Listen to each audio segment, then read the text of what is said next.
రాహుల్ గాంధీ మారిపోయారు. ఆయన మాటల్లో చాలా పరిణితి కనిపిస్తోంది.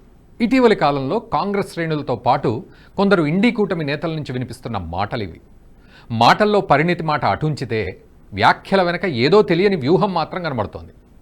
ఒకప్పుడు పప్పు అని గేలి చేసిన వారే ఇప్పుడు రాహుల్ గాంధీని అత్యంత ప్రమాదకరమైన వ్యక్తిగా చూస్తున్నారు. అసలు రాహుల్ గాంధీ ఇలా మారడానికి కారణం ఏంటి? ఏమీ తెలియని వ్యక్తి ఉన్నపళంగా ఇంత ప్రమాదకరంగా మాట్లాడడం దేనికి సంకేతం?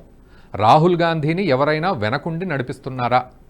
అలా నడిపిస్తుంటే వాళ్ళెవరు తెలుసుకునే ముందు ఈ వీడియోను మాత్రం దయచేసి లైక్ చేసి 10 మందికి షేర్ చేయండి. మీ అమూల్యమైన సలహాలు సూచనలు మీ కామెంట్ల ద్వారా మాతో పంచుకోండి.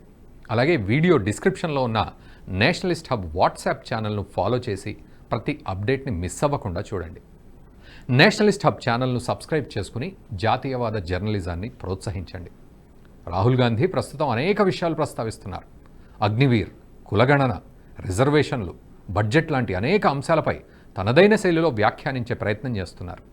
నిజానికి రాహుల్ గాంధీ చేస్తున్న వ్యాఖ్యలను బీజేపీ సింపుల్గా కొట్టిపారేయచ్చు, కానీ ఇవి చాలా ప్రమాదకరమైన ఆరోపణలని ఆ పార్టీ గుర్తించాల్సిన అవసరం ఉంది. ఉదాహరణకు రాహుల్ గాంధీ బడ్జెట్పై ప్రసంగిస్తూ నిర్మలా సీతారామన్ హల్వా పంచుతున్న ఫోటోను ప్రదర్శించారు. అందులో ఒక్క దళితుడు కానీ గిరిజనుడు కానీ లేడని వ్యాఖ్యానించారు. దేశాన్ని నడిపించే బడ్జెట్లో దళితులు లేకపోవడమా అని ప్రశ్నించారు. మన దేశాన్ని అగ్రవర్ణాల వారితో నడిపిస్తున్నారని, ఇది ఆక్షేపణీయం అని పేర్కొన్నారు. ఈ వ్యాఖ్యల్ని చూస్తే చాలా సిల్లీగా అనిపిస్తాయి. సాధారణంగా అధికారుల టాలెంట్ను బట్టి, వారి సీనియారిటీని బట్టి బడ్జెట్ తయారీకి ఎంచుకుంటారు. ఇందులో ఎక్కడా కూడా కుల ప్రస్తావన ఉండదు. అటువంటిది రాహుల్ గాంధీ ఈ వ్యాఖ్యల్ని చేయడం ఏమిటి అని చాలామంది ముక్కున వేలేసుకుంటున్నారు. ఇక మరో సమయంలో దేశమంతా కులగణన చేపట్టాలని పట్టుబట్టారు. దేశంలో ఏ కులం వారు ఎంతమంది ఉన్నారు అనే విషయాలపై స్పష్టమైన లెక్కలేదని, అలాంటప్పుడు ఆయా కులాల వారు ఎలా బాగుపడతారు అంటూ ప్రశ్నించారు. క్రీమీ లేయర్కు కులగణన అత్యవసరమని రాహుల్ గాంధీ పట్టుబట్టారు. దీంతోపాటు లోక్సభ ఎన్నికల ముందు బీజేపీ అధికారంలోకి వస్తే రాజ్యాంగాన్ని మార్చుతారని, రిజర్వేషన్లు ఎత్తివేస్తారని కాంగ్రెస్ దుష్ప్రచారం చేసింది. నిజానికి రాహుల్ గాంధీ ఒక్కరే అయితే ఇంతలా ప్రచారం చేయలేదు. ఇతని వెనక ఒక వ్యవస్థ ఉన్నది అనేది కొట్టిపారేయలేని సత్యం. ఆ వ్యవస్థను నడుపుతున్న నాయకుడు రాహుల్కు అత్యంత ప్రీతిపాత్రుడు శామ్ పిట్రోడా. ఇతను అమెరికాలో స్థిర నివాసం ఏర్పరచుకుని ఓవర్సీస్ కాంగ్రెస్కు చైర్మన్గా వ్యవహరిస్తుంటాడు. అంతర్జాతీయ వేదికలపై రాహుల్ గాంధీకి శామ్ పిట్రోడా నమ్మిన బంటు. పిట్రోడాకు అమెరికా డీప్ స్టేట్తో సన్నిహిత సంబంధాలున్నాయని బీజేపీతో పాటు అనేక వార్తాపత్రికలు కూడా చెబుతూ ఉంటాయి. అమెరికన్ బిలియనీర్ జార్జ్ సోరోస్తో కూడా ఇతనికి సంబంధాలున్నాయి. సోరోస్కు మోదీ అంటే గిట్టదు. మోదీని ఎప్పుడెప్పుడు గద్దెదించాలా అని చూస్తుంటాడు. అదానీ హిండెన్బర్గ్ వ్యవహారంలోనూ సోరోస్ మాట్లాడుతూ భారత్లో ప్రజాస్వామ్యం లేదు అన్నారు. మోదీ ప్రభుత్వం నియంతలా వ్యవహరిస్తోందన్నారు. మోదీని గద్దెదించడానికి కాంగ్రెస్తో కలిసి అమెరికా డీప్ స్టేట్ కూడా పనిచేసి ఉండొచ్చు.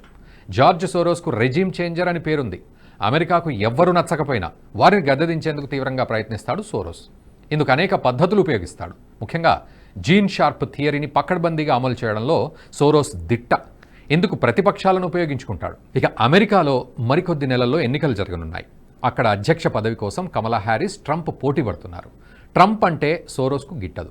అందుకే జార్జ్ సోరోస్ కమలా హ్యారిస్ను గెలిపించడానికి ఎంతో ప్రయత్నిస్తున్నాడు. ఇందులో భాగంగానే కమలా హ్యారిస్ కోసం అమెరికా డీప్ స్టేట్ పనిచేస్తోందనే అనుమానాలున్నాయి.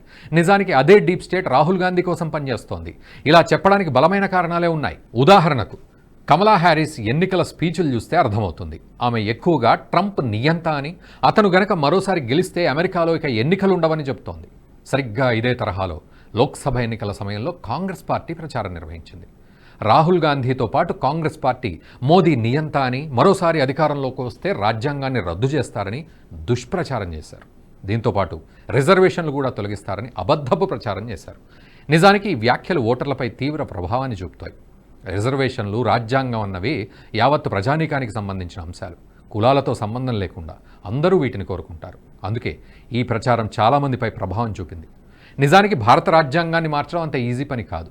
అంబేద్కరే మళ్లీ పుట్టినా రాజ్యాంగాన్ని మార్చలేరని, నిబంధనలు అంత కఠినంగా ఉంటాయని ఎన్నోసార్లు మోదీ సైతం వ్యాఖ్యానించారు. అయినా కూడా మోదీ రాజ్యాంగాన్ని మార్చేస్తారంటూ కాంగ్రెస్ దుష్ప్రచారం చేసింది. ఈ విషయంలో కొంతమేర విజయం కూడా సాధించిందిలేండి. బీజేపీకి సీట్లు తగ్గడం ఇందుకు నిదర్శనం. కాంగ్రెస్ పార్టీ ఇలా దుష్ప్రచారం చేయడం వెనుక అమెరికా డీప్ స్టేట్ హస్తం ఉన్నట్టు తెలుస్తోంది. ముఖ్యంగా శామ్ పిట్రోడాకు సంబంధించిన ఎన్జీఓలకు రాక్ ఫెల్లర్ ఫౌండేషన్తో పాటు సోరోస్కు చెందిన సంస్థలతోనూ సంబంధాలున్నాయి. వీరు కాంగ్రెస్కు కావాల్సిన ప్రచారాన్ని చేసి పెడుతున్నారనే వార్తలున్నాయి. దీంతోపాటు రాహుల్ గాంధీ కూడా తరచూ అమెరికా పర్యటనలు చేయడం, వీటిని వీలైనంత మేర గోప్యంగా ఉంచడం జరుగుతోంది. గతంలో అమెరికా వైట్ హౌస్ను కూడా రాహుల్ గాంధీ రహస్యంగా సందర్శించారని వార్తలు వచ్చాయి. వీటన్నింటినీ చూసుకుంటే కాంగ్రెస్కు ప్రస్తుతం సీట్లు పెరగడం వెనక సోరోస్తో పాటు అమెరికా డీప్ స్టేట్ శ్రమ ఎంతో ఉందని తెలుస్తోంది. మరోవైపు మోదీ అధికారంలోకి వచ్చిన తర్వాత అమెరికా ద్వంద్వ వైఖరి పట్ల అత్యంత కఠినంగా వ్యవహరిస్తున్నారు. దేశ ప్రజల ప్రయోజనాలే పరమావధిగా పాలన సాగిస్తున్నారు. ఇందుకోసం కొన్నిసార్లు అమెరికా విధానాలను కూడా తప్పుపడుతున్నారు. అందుకే మోదీ అంటే అమెరికాకు గిట్టదు. ఈ కారణంగానే మోదీని గద్దెదించడానికి ఇక్కడి ప్రతిపక్షాలను వాడుకుంటోంది. అయితే దీన్ని మోదీ నేతృత్వంలోని బీజేపీ ఎలా అడ్డుకుంటుందో తెలియాలంటే మనం వేచి చూడాల్సిందే. వీలైతే ఈ విషయంపై మీరు ఖచ్చితంగా కామెంట్ కూడా చేయండి అండ్ ఈ వీడియోని మీ మిత్రులకు కూడా షేర్ చేయండి.